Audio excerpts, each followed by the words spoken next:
Welcome to the Sell for Millions show. We're back with Susan K. Worley in downtown Milwaukee. In this video, we're going to talk about how to increase your gut intelligence. And Susan's going to go through her principles around increasing our gut intelligence. So I'm looking forward to learning this topic. Well, thank you. I'm excited too because we talked about in the last video this difference between the ego and aligning to our best self, and how these principles, these 8 principles, helped us to go from pride, which is ego, to being more humble and more open. And through that openness, we could really access this power, which is that inner voice within us that tells us exactly what we need to do or say in a moment. And when we have that kind of clear, calm, and confidence, oh my gosh, we feel, as you said, so much peace in our life, right? So now we're going to talk about these 7 principles to increase our gut intelligence, which is really to increase this connection within, so that we're operating from a place of what I call is more open, trusting, and allowing, versus being in fear, judgment, and control, because that's really the difference and between confusion too. Yeah, right? Yeah, because when we're in fear, we are in confusion, and then we're judging this and that, and we're trying to make the right decision, and we're so afraid of being wrong, and then we're trying to control it. Where being more open, trusting, and allowing is first starting with this humble premise of, I don't know. Sure.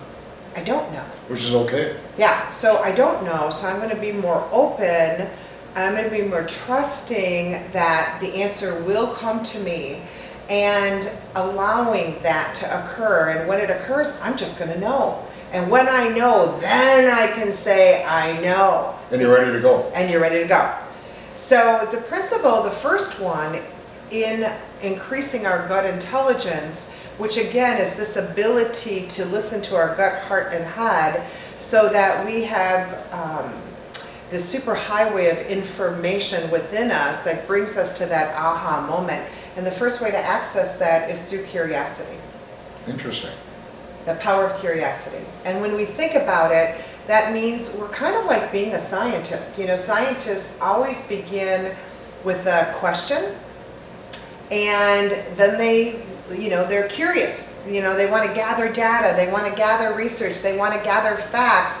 So when we're curious, we open our gut, heart, and head up to gather those unconscious and conscious facts and cues that we knew and maybe didn't know because we were moving so quickly, so that we can form a hypothesis like a scientist and be like, isn't that interesting? I wonder, is it this? And then we can go a little bit deeper into our consciousness, which is principle number 2 of gut intelligence, and our awareness to investigate that hypothesis. Well, I wonder, would this be the answer to expanding my business? Or would this be the answer to coming up with a new service or product? Or would this be the right employee? So now we have a hypothesis that we can further investigate. So it's really kind of taking the scientific method of reasoning and coming up with the right decision. And again, it's about creating the peace so you can move forward with clarity. Yeah. And make stuff happen. Right. And noticing that part of us that isn't in peace, right? That fear, judgment, and control that's saying to us in our chattering mind, you need to get an answer now, and you need to do this, and just do that. And when we listen to that chattering mind, and we all know when it's the chattering mind, because it's got a very harsh voice in our head, and our heart starts to go like this, and our gut, is tight. I always say, just notice that. I mean, it's normal. I teach this for a living, and guess what? I still go into fear, judgment, and control. But hopefully that practicing this, you're aware when it's grabbing you, and you can just notice it. Do you feel it quick? I do now. I do now feel it really quick when I'm there. And I know the first thing I need to do is take a deep breath into my gut, because when you do that, you change the brain wave and get curious. So ask myself this question, how might I? So let's just say, for example, I'm in a meeting and somebody's being dominant with me, and maybe they're demeaning me, and that's ridiculous or whatever, and I get into this ego constricted place, and I can hear my mind chattering fearful thoughts and judgmental thoughts, and I want to control it and change him or her. I just notice that. I can feel it in my body. I can hear it in my mind's eye. I can feel the shift in my heart. And I know what my job is to do is to practice the first two principles. And that's take a deep breath, get curious, say to myself, okay, how might I deal with this situation? And raise my level of consciousness, which is principle number 2, wondering what I need to do. So is that deep breath, what I just did it. Yeah, didn't it feel great? Yeah, it changed my state. Yeah, of course. Like, because it changes your state from that busy beta, that fear, judgment, and control, to that more calm alpha state. And physiologically, we're taking all the hormones, neurotransmitters, and neurons from our gut. We're sending it up the vagus nerve. We're calming our heart, changing this, changing our brain wave. And guess what? Now we're aligned and we're all connected here instead of reacting out is it here. breathing in through the nose, out through the mouth? Yeah. In through the mouth? Okay. Yeah. Cleansing breath, basically. Yeah. Let's get You back might need in to take a few depending on what's going on Yeah, out get here back in too, the vibe. right? Yeah, Cool. exactly. And now you're in alignment with self, and you've noticed the fearful ego that wants to have control, the fear, judgment, and control. You've noticed that, and you're like, okay, got it. You know, come back here and get realigned. Feel free to practice that, like right now. Just take that breath. It's cool. Thanks. that's gonna come in handy. You know, I gotta tell a cute story. times. I gotta tell this cute story. So I was in a car accident. It was like 6 years ago. I got hit from behind us. I was going onto the expressway. So she had to have been going like 45, 50 miles an hour. So it was pretty high impact. I had to go to the emergency room. And they put me on this little monitor to measure the oxygen in my blood. And, you know, of course, I have this concussion, so I'm sort of half alert. And the nurse says to me, "Are you a yoga teacher?" And I looked at her, I go, "Why are you asking me if I'm a yoga teacher?" She goes, "You know, because your numbers with the oxygen in your blood, we usually only get people with that numbers if they're yoga teachers." And I started to laugh. And I said to her, "I'm an executive yoga coach. That's what I am." I said, "I teach people how to breathe all the time to shift from anxiety and stress to align with their self." So yeah, I guess I do teach yoga. Do you remember what your number was? You know, I had a concussion going on at the time, but I want to say it was like 97 or 96 or something like, I think it was 97, not positive, but I know it was somewhere between 95 and 100, and she said it's a rare zone unless you teach yoga. So my point is, you know, I was kind of like my own research client, right? When she told me that, I had been doing that for several years, I realized like, dang, this stuff works. Well, and what's happening, you know, not only you're oxidized, but what's happening to your hormone levels, what's happening to cortisol and all those other things. Oh, very interesting. Exactly. And when I go to the doctor, my blood pressure is always right on that number. And again, I'm not, you know, I forget what that is, but she's always like, "You're right in the zone." 120 over 80. Yeah, there you go. And so not only do you have the mental clarity and the emotional peace, but physically, it shifts your whole body when you're in alignment. You increase your gut intelligence. So let's go. We've talked about the first two principles, which is curiosity, and that's noticing when you're in fear, judgment, and control, and you shift that by taking a deep breath, and you get curious by saying, "How might I?" And then you raise your level of awareness. That's principle number 2. We become more conscious of what is occurring. And we can use that stop technique that we talked about in the other video. Slow down, tune in, observe what's happening, perceive a new possibility. So now we go to the third principle. And I'm punching this one because this is the one where I think is difficult for a lot of people, because once we raise our level of consciousness, oftentimes we see the truth. And the truth can be a hard pill to swallow sometimes. So we really need to be courageous on what it is we see. So again, what could that be? Maybe it's this executive who's pontificating really deep down, is very insecure. And if I see that insecurity in that person, I could actually get scared thinking, "Oh my gosh, this is the person I'm entrusting in my business." Wow. Interesting. Right? And so to see beyond somebody else's ego to what really is can oftentimes be scary. And even ourselves, right? Yeah. When we really see something in ourselves that, oh my God, I don't want that. Right. Like, this is how I'm behaving when I feel. Or triggered or whatever. Exactly. Very interesting. So the courage to see the truth in someone else and ourselves. You're absolutely right. But you know, we do that through a deep breath and through pure observation. And again, that means giving up this mindset of fear, judgment. Notice that second one, which is judgment. Judgment towards somebody else, judgment towards myself, and feeling like I got to control it right away versus just observing it for it is what it is. It's like, what's the hand I'm being dealt? Okay, it just is what it is. So now I have to figure out how to be with that. And that's where being open, trusting and allowing, it just is what it is. Now how might I? Interesting. So the next one is to be compassionate. And when we're compassionate, that really helps us to, another word for compassion is unconditional love. So if I see this insecurity in an executive that's running a business and I'm the consultant in that business and I'm like, oh, this is what's going on here. Maybe there's a Peter principle going on, or maybe there's a person who's not fully aligned to this job, or they don't have the skills and they know it before we even got it. Okay, now I have to practice compassion. Compassion instead of judgment of how this person has been feeling and why they're choosing to behave the way that they are. Wow. What about towards ourselves? And towards ourselves. Again, compassion. Right. Certain things happen, kind of goes back to the forgiveness of ourselves so Right. we can move forward. Again, being able to look within, but if we're stuck with beating ourselves up.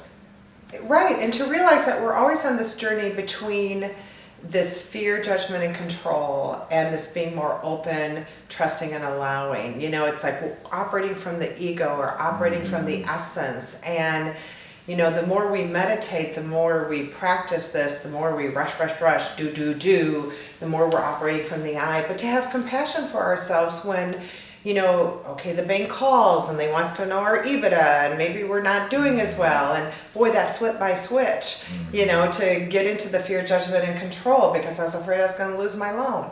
Sure. Okay, so next time, here's what I'll do. So having compassion, as you said. The next thing is to stay really connected to our vision, values, and goals. And that's why I mentioned in the last video that I start out by helping people to create their vision, their values, and their goals, and we check them often because you have to stay connected to it often.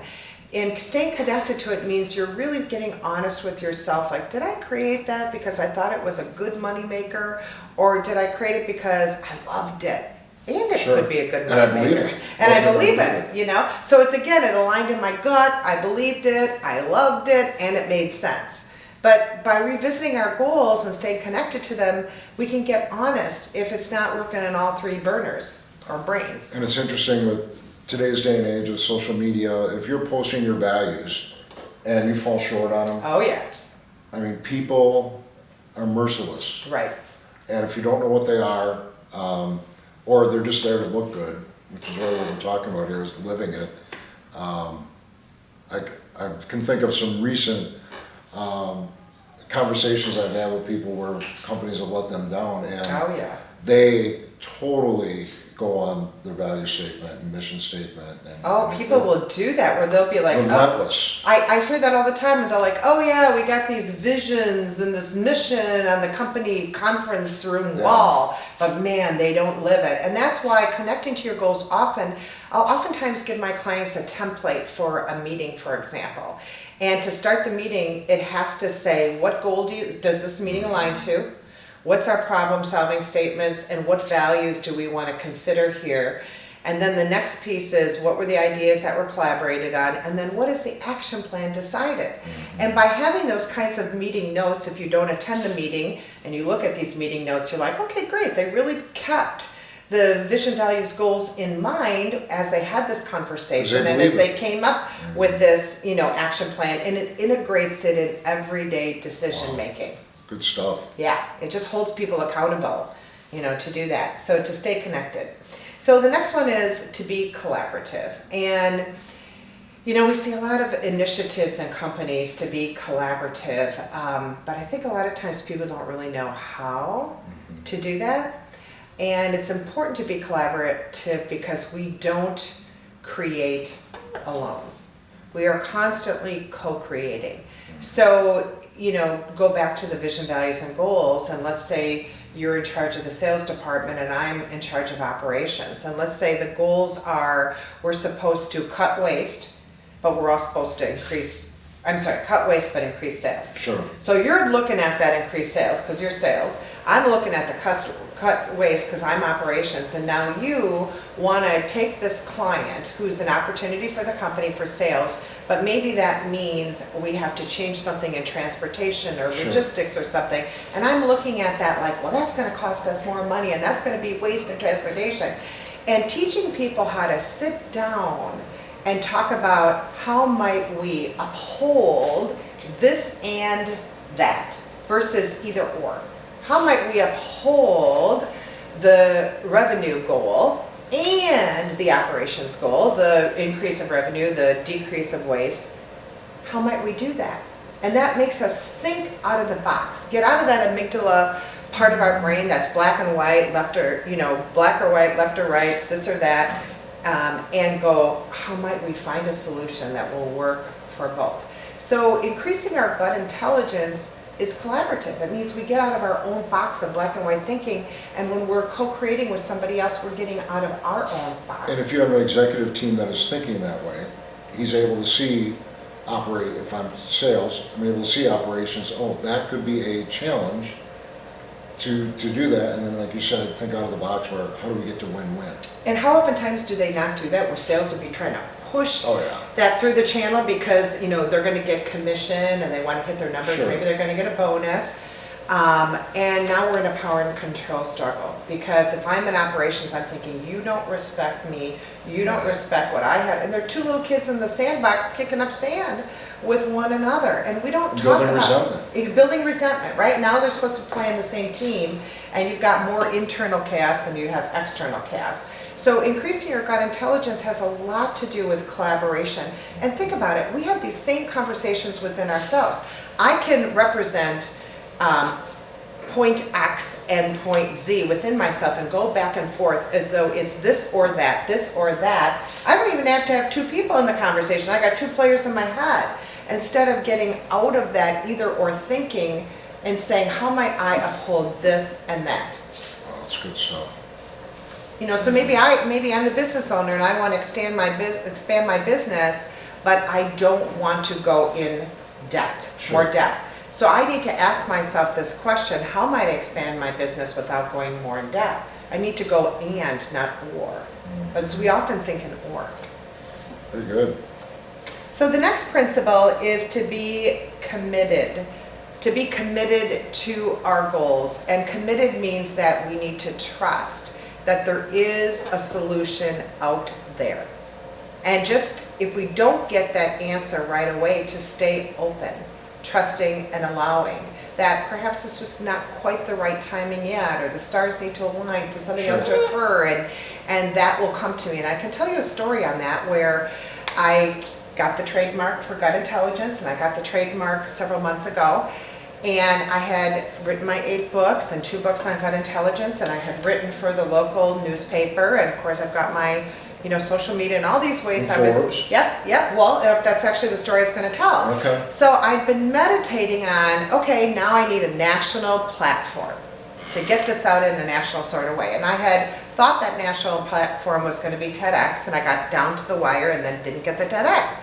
Then I'm like, well, now what? Sure. And all of a sudden, within weeks later, I get this call out of nowhere from Forbes that they want me to write for them 9 to 12 times a year. They saw my gut intelligence material, they loved the twist on leadership, and they wanted me to be a thought leader for them and write on it. And I was like, there it is. There it is. Perfect timing. But again, we are impatient people, and when we realize we want something, it's kind of like that girl from Willy Wonka. I want it now, Sure. But just to trust that life is unfolding and it will occur, and when it does, you'll just know. I got that aha feeling all over, and it was that heightened awareness that this is the platform for So you. are you still going for the TED Talk? Oh as yeah, well? so actually that all worked out perfectly too, and you know what? My message is much more clear and crisp, and I just applied for not just the TEDx, which is the local platform, I just applied for the national platform. I haven't heard back yet, but thumbs up, I'm feeling good. So better. Yeah. Everything worked out better Of for course, you. and I think my having this Forbes is a feather in my cap to go for the national. Absolutely, it makes a big difference. Yeah. Anything else you want to add on Well, just that increasing again, the gut intelligence? yeah, the gut intelligence is really this ability to listen to your inner voice. And again, you've got IQ, which is thinking and reasoning. You've got EQ, which is emotional intelligence and being aware of how we express and receive emotions. But the GQ, the gut intelligence, is our ability to make effective decisions that align with our vision, values, and goals. And it's staying out of the ego. It's staying out of the ego, and it's getting in alignment with that inner voice. And it's counterintuitive in business a lot because it means actually slowing down to hit it on the target. You know, it's like that ready, aim, fire versus fire, fire, fire. So practice makes perfect, and you just got to keep practicing. Outstanding. Well, Susan, why don't you give us your website again, how to order your books, how to hire you as a consultant, maybe they want to interview you for their podcast. How do we get in touch with you? Get in touch with me at bizremedies.com. Everything you want to know about me is there, my programs, my books, my contact information. So you can start there, and topics for speaking and engagement. So that's where you go, bizremedies.com. All right, well, thank you for tuning into this episode. Invaluable information on how to move forward with really a new term that we have the trademark person, the person whose mission in life is to get it out there about developing your gut intelligence. And I see a lot of this as it's a muscle. It is. You have to just continue to The practice. muscle from here to here. It's the vagus nerve. It's really learning how to stay connected with all three information centers. And the more you practice, the better you The get. better you get. The quicker it'll come, but stay committed to it. And it's what I keep hearing here too. It's okay to listen to yourself. Yeah, it's not funny. It's okay. We have so much static out here, right? I have a minute with nothing to do. I'm going to jump on social media. I wish I could get people to say I have a minute with nothing to do, and I'm going to jump in here. Yeah, I'm going to breathe. I'm going to breathe. Jump in here, see what's going on. Listen.